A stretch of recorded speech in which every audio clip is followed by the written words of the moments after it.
Bonjour à tous et à toutes, on se retrouve aujourd'hui pour votre journal de la semaine, celui que vous, derrière votre écran, vous avez choisi avec vos idées. Aujourd'hui, on va parler nouvelles technologies dans la santé, puisqu'on a été voir pour vous les créateurs de start-up bordelaises innovantes. Et comme chaque semaine, on est parti à votre rencontre dans notre chronique Parlez vrai, mais d'abord, c'est le point colibri. Notre maison brûle. Make our planet great again. You have stolen my dreams. Y a pas un jour sans son lot de mauvaises nouvelles concernant la planète. Salut Julie, alors aujourd'hui tu nous parles des oiseaux ? Non, pas des colibris, la théorie du colibri. En fait, ça vient d'une légende, je vous raconte. Donc, la forêt était en feu et tous les animaux regardaient les arbres brûler, impuissants. Et seul le colibri faisait des allers-retours avec de l'eau dans son bec pour tenter d'éteindre le feu. Tous les animaux lui disaient que ça ne servait à rien, évidemment, et lui leur répondait « Je sais, mais je fais ma part ». Et en fait, c'est de là qu'est née la théorie du colibri. Aujourd'hui, je voudrais vous parler d'un site qui s'appelle « Ça commence par moi ». Il a été créé par Julien Vidal et recense 365 idées pour agir et protéger la planète, chacun à son échelle. Alors non, Alice, je ne vais pas te faire acheter une Tesla électrique ou te forcer à vivre dans la forêt. Ce sont des idées toutes simples, avec un petit budget. Par exemple, si tu collais sur ta boîte aux lettres une étiquette Stop Pub, tu économiserais près de 40 kg de papier par an. Pas mal, hein ? Et sinon, pour rester dans le thème, tu peux aussi vider ta boîte mail. En fait, les mails sont stockés sur des serveurs qui consomment énormément d'énergie. Alors, quand tu les vides, finalement, tu libères de l'espace de stockage et donc tu réduis le nombre de serveurs et donc ton impact écologique. Et tout ça sans beaucoup d'efforts finalement. Alors, il y a encore plein d'autres idées sur ce site, mais je vous laisse y faire un tour pour trouver celles qui vous conviendront le mieux. Super, merci beaucoup Julie. Mélanger nouvelles technologies et santé, ce n'est plus de la science-fiction. Implants, appareils connectés, ils sont de plus en plus nombreux sur le marché. Alors est-ce qu'il faut avoir peur de ces nouveaux médecins bioniques ? Eh bien, les créateurs de ces innovations nous donnent leur avis.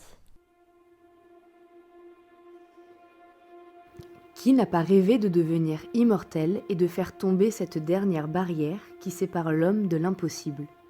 Le meilleur allié pour y parvenir reste encore les nouvelles technologies. Depuis une vingtaine d'années, elles ne cessent de se multiplier, proposant de vivre mieux et plus longtemps. Ce champ de recherche a un nom, la Health Tech. Samuel Berthelot est le cofondateur de Satellia, une application qui télésurveille les personnes en insuffisance cardiaque.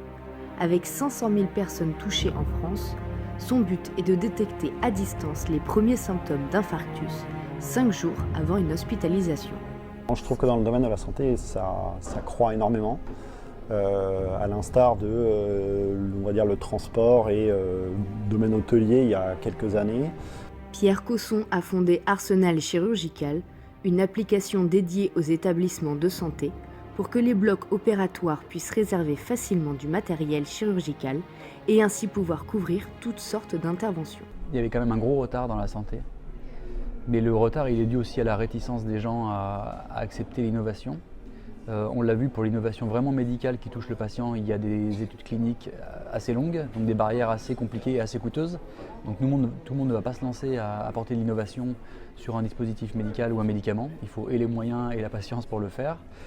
Et pour ce qui est des outils comme le mien, il y a beaucoup à faire parce qu'il y a une inertie propre aux établissements de santé. On peut se demander si réparer un humain, c'est une bonne chose. Moi je pense que oui. Est-ce qu'on l'amène à 100% comme il était avant ou à 120%? C'est là où on dépasse un peu la frontière.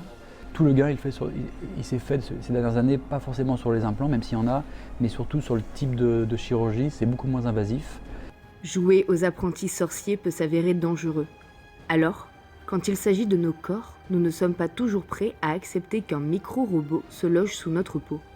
Mais certains, plus courageux que les autres, ont décidé de sauter le pas et de faire des nouvelles technologies leur allié santé. Si on sort un nouvel implant chirurgical, je comprends qu'il y ait une réticence par rapport à est-ce que c'est une bonne chose pour le patient ou pas. Je pense qu'on a raison de se méfier un peu de ce genre de choses et ça permet d'avoir des études cliniques fiables et équitables pour tout le monde et d'avoir un accès à l'innovation qui est bien maîtrisé. On est dans un univers où il ne faut absolument pas se tromper, parce que nous, chaque ligne de réservation, c'est un patient qui est derrière qui va se faire opérer 48 heures après. Les patients contrairement à ce qu'on pourrait penser, ne sont pas du tout réticents. Il n'y a pas de rejet. On a plus de 600 patients aujourd'hui et je dirais que 80% le font volontiers, soit par SMS, soit par email. Pourquoi assez peu de rejet? Parce que c'est un cardiologue qui le prescrit en fait, tout simplement. Donc c'est comme un médicament, on leur prescrit une télésurveillance. Menaçantes ou salvatrices, les nouvelles technologies sont désormais trop ancrées dans notre quotidien pour les ignorer. Alors, pour que la pilule passe sans s'étouffer, certains ont décidé de prendre les devants et tentent de vulgariser ces innovations. C'est le cas de la Singularity University, dont l'antenne bordelaise nommée Chapitre est gérée par Aidan O'Brien et Bertrand Bussac. À la base, une technologie, c'est ni bon ni mauvais. En fait, c'est l'application de la technologie et ce qu'on cherche à faire avec la technologie. Et donc, je pense que c'est très important qu'on essaie de partager des infos, d'animer les débats autour de ces sujets-là, justement pour que la personne lambda peut apprécier davantage qu'est-ce que c'est le rôle de la technologie dans nos vies aujourd'hui. Et le but de ces chapitres-là, c'est d'animer une communauté qui sert pour vulgariser les connaissances autour de ces nouvelles technologies qu'on voit partout, genre intelligence artificielle, de blockchain, de biologie synthétique, etc. Et donc par exemple, on a fait un événement qui était tout ce qui est la réalité virtuelle et la réalité augmentée dans le secteur de santé. Et quoi de mieux que de sauver des vies pour se convaincre de continuer ce combat? Des patients qui nous appellent et qui nous disent mon cardiologue a été alerté, sans qu'il le sache forcément, a été alerté lundi soir. Je suis rentré à l'hôpital parce qu'il me l'a demandé. Merci, vous m'avez sauvé la vie. Se dire que ce qu'on a fait permet de sauver des vies, de prolonger des vies ou d'aider les gens à mieux vivre, oui, forcément, c'est une fierté. Bon. Et comme chaque semaine, nous sommes partis à votre rencontre pour notre chronique Parlez vrai. Aujourd'hui, on découvre Peyo, un ancien détenu sorti de prison il y a 3 semaines.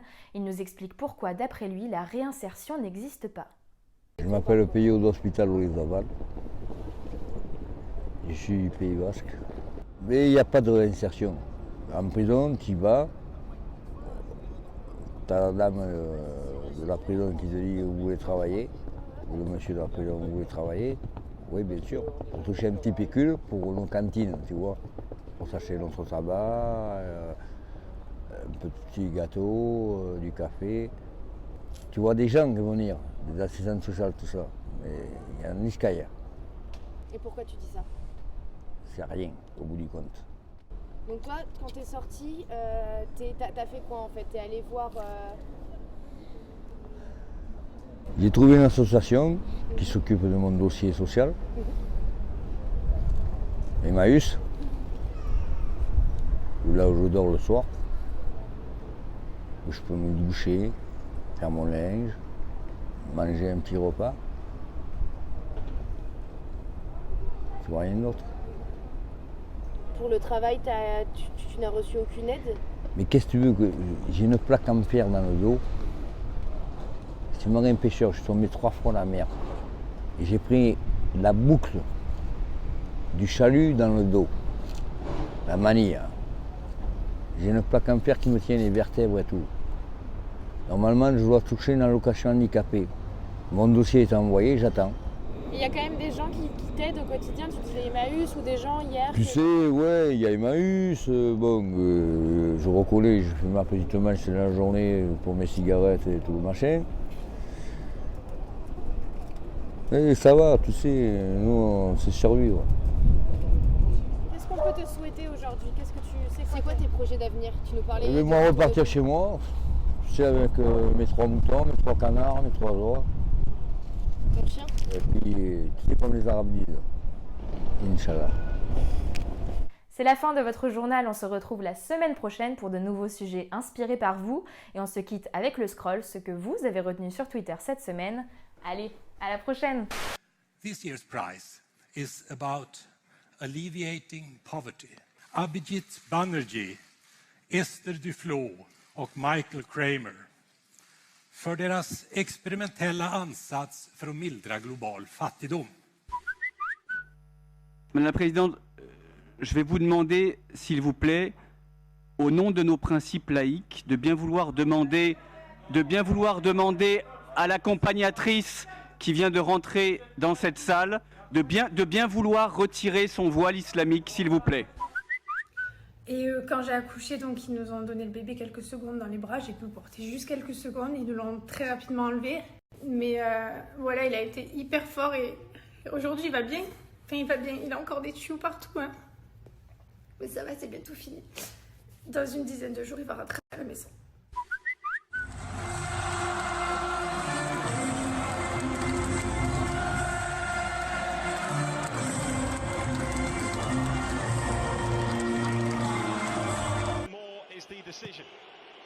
Griezmann with it, Giroud!